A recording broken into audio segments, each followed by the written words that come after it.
Jai Shri Ram. Jai Shri Ram. In the previous episode, you heard how Ram is born, his education, and his marriage. At the time of coronation, the devious maid Manthara poisons the mind of the queen against the king and Ram. Read further in the story. No one was aware of the incident taking place in the King's Place building. Everyone was awake all night. Queen Kakayi was adamant on his insistence. King Dasharatha was worried about Queen. The townspeople were preparing for the coronation. Even Guru Vasishtha had no sleep in his eyes. After all, it was Ram's coronation. The hustle and bustle increased as the day progressed. Everyone was waiting for the auspicious moment. General Secretary Sumant was somewhat worried. Went to Guru Vasishtha, he is family master of king. Both of them discussed about the king. No one had seen the king since the previous evening. For some people the reason was being busy in organizing events. Rajguru sent Sumant to the king's place. Time was passing fast. The auspicious moment was approaching and all the preparations had been made. The only wait was for the king to arrive. Sumant immediately reached the building. While climbing the stairs of the palace, Sumant was surrounded by an unknown creature. When he reached inside, he saw that the Maharaja was lying on the bed. It was his sick day. Sumant's mind was racing. The queen said, "There is nothing to worry about." The minister was awake all night in the excitement of the coronation. Sumant asked what thing he wanted to talk to Ram before going out. "I don't know." The king will tell his feelings only to Ram. You call him. Dasharatha, in great sadness, ordered to call Ram. There were many apprehensions in Sumant's mind, but he kept avoiding them. There was a huge crowd outside Ram's residence. Lakshman was also the same. The building was decorated. Its shine was worth seeing. The noise increased after seeing General Secretary Sumant. This was a signal to the people to invite Ram for the coronation. Sumant said, "Prince, the king has called you, you come with me." Within a few moments Ram reached there. Lakshman was with him. Both the brothers were surprised. He was dressed in royal attire. People started cheering. It started raining. The prince could not understand why the king called him suddenly. People were thinking that he was going for the coronation. After reaching the palace, Ram greeted his father, then greeted Mother Kaikeyi and many others.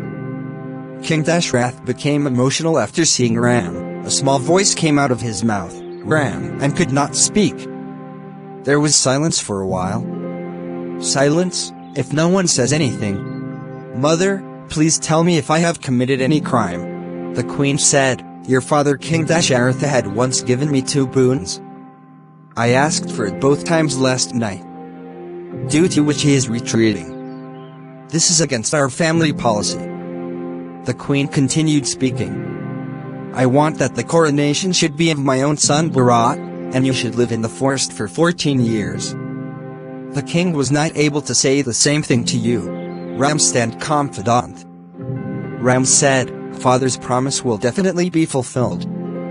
Bharat should be given the throne. I will go to the forest today itself." Hearing the calm and composed speech of Ram, Queen Kaikeyi's face was filled with happiness. The queen's wish was fulfilled. King Dashrath was silently watching everything. Looking at Queen Kaikeyi with disgusted eyes, only one word came out of his mouth, "Damn it." Leaving the palace of his stepmother, Kaikeyi, Rama went straight to his mother. He gave the details of Kaikeyi Bhavan to Mata Kaushalya and announced his decision. Ram will go to the forest. Kaushalya became sad after hearing this. Lakshman, till now, was calm, but was full of anger. Ram explained to Lakshman and asked him to prepare for it. Queen Kaushalya wanted to stop Ram. Let him not go to the forest, leave the throne, but he should remain in Ayodhya. The queen said, "Son, this royal order is unfair. There is no need to convince him." Ram answered her politely, "Mother, this is not the king's order, it is Pita's order. It is not in my power to disobey his orders, please bless me." Ram Lakshman kept talking among themselves. Ram considered it as good fortune to become one in order to fulfill his father's promise. Lakshman did not agree with this. He considered it the life of cowards. He told Ram to take away the throne of Ayodhya by force. Let me see who opposes. Ram said, I do not want the throne obtained through unrighteousness. I will become like a royal throne, like a forest for me. Queen Kaushalya controlled herself. She got up and hugged Ram. She wanted to go to the forest with Ram. Ram refused, saying that his old father needs your support more. While bidding farewell to Ram, Kaushalya said, Go son, may all directions be auspicious for you. I will wait for your return. After leaving Kaushalya Bhawan, Ram went to Sita. Told the whole story, bid farewell, mentioned the age of his parents, requested him to serve them. Don't be disappointed, we will meet again after 14 years. When Ram bid farewell, Sita became distraught and even angry. How could she object to his decision? When Ram did not agree, Sita proposed to go with him to the forest. Sita said, It is my father's order that I should always remain with you like a shadow. In the end Ram had to accept his words. Jashan and Lakshman also came there. He was also ready to go along. Ram gave him approval for this. Ram asked to make preparations. Ram wanted Sita to be created, staged in Ayodhya. But he had already given permission. Still he tried once more. Sita's life in the forest is very difficult. No place to stay, no place to eat, difficulty is at every step. You are shifts in palaces. How can you live such a life? Sita did not answer, she just smiled. Sita knew that Ram would not go back from his promise. The news that he was becoming Ram had spread throughout the city. The townspeople were cursing Dashrath and Kaikai. Till some time ago there were preparations for the festival here. There was mourning there was sadness among the people. Everyone wanted that Ram and Sita should not go to the forest. They wanted to stop her, but were helpless. Ram, Sita and Lakshman went to seek father's blessings before going to the forest. King Dasharatha was groaning in pain. All three queens were the same. The ministers were around, still explaining to Queen Kaikeyi. He was angry, but did not want to give up on logic. Knowledge, philosophy, policy, customs, traditions were all cited. But Queen Kaikeyi remained adamant. When Ram entered the room, Dasharatha got relief. He got up and sat down, saying, Son, I have lost my mind. I am committed, compelled to take such a decision. But there is no restriction on you. Take me captive and take over the reign. This throne is yours, only yours. Father's words made Ram emotional. Ram became sad. But he did not leave Needi's side. Internal pain is forcing you to say this, Father. I don't know the people of the state. I cannot do that. Please bless us and send us off. It is difficult to bear farewell. Don't increase it further.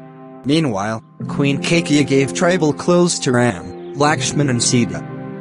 Ram took off the prince's clothes and wore the tribal clothes. It was most painful to see Sita also in the attire of a tribal. Religious Guru Vishishta was calm till now, but now he got angry. He said that if Sita is born, the people of Ayodhya will go with her. Marat will rule deserted Ayodhya. There will be no one here, not even animals and birds. Ram said goodbye to everyone. Ram was in front, Sita behind him, Lakshman behind him. Minister Suman was standing just outside the palace with a chariot. Mounted on a chariot, Ram said, General Secretary, drive the chariot fast. The townspeople were running behind the chariot. King Dashrath and Mother Kaushalya were also following behind. Everyone was crying. Everyone had tears in their eyes. Men, women, old people, young people, children, kept running barefoot till Milo. Ram became disturbed and emotional after seeing this. This was not being seen. He asked the minister to drive the chariot faster so that people would be left behind. The king and Dasharatha kept watching the chariot going away, until it disappeared from sight. When the chariot stopped showing, he fell on the ground. The chariot kept running the whole day and the forest was also far away. It was evening by the time we reached the banks of River Tamsa. All three spent the night there. The next morning we headed towards the south. Ram, Sita and Lakshmana crossed the Gomti River through lush green fields and reached the banks of the river. The boundary of King Dasharatha's kingdom ended there. Ram looked at his birthplace. What did he say as a salute to her? "Mother, now I will be able to see you after 14 years. Reached the banks of Ganga in the evening. Nishad Rajguru welcomed him in Shringvarpur village. Ram stayed there for the night as the guest of Nishad king. He had reached the forest area and crossed the river. Next morning Ram explained to the general secretary and sent him back. Both the prince and Sita crossed the river with Nav. General Secretary Suman stood on the beach till the three landed on it, after which he returned to Ayodhya. Please give me your love by liking, subscribing and sharing this channel. I hope you like this story. Further story is in the next episode, which is even more exciting. Suman's empty chariot reached Ayodhya, people surrounded it. He wanted to know about Ram. Sumanth went straight to Raj Bhawan without saying anything. King Dashrath was in Kaushalya Bhavan, restless, waiting for Sumanth. He said, "Where's Ram? How is Sita? What is the news about Lakshman? Where does he live? What do you eat?" There were tears in Sumanth's eyes. He answered all the questions of the Maharaja one by one. Suman knew that Dasharatha would not be satisfied with these answers. The king's restlessness continued to increase. On the 6th day of Ram, Lakshman and Sita going to the forest, King Dasharatha sacrificed his life. He could not bear the separation of his beloved son Ram. The next day Maharishi Vasishtha discussed with the council of ministers. Everyone was of the opinion that the throne should not remain vacant. It was decided that Bharat should be called to Ayodhya immediately. Horse messengers were dispatched, with instructions that they have to remain silent regarding the events in Ayodhya. Thank you for telling such an exciting and educational story. We will continue to stay connected with you.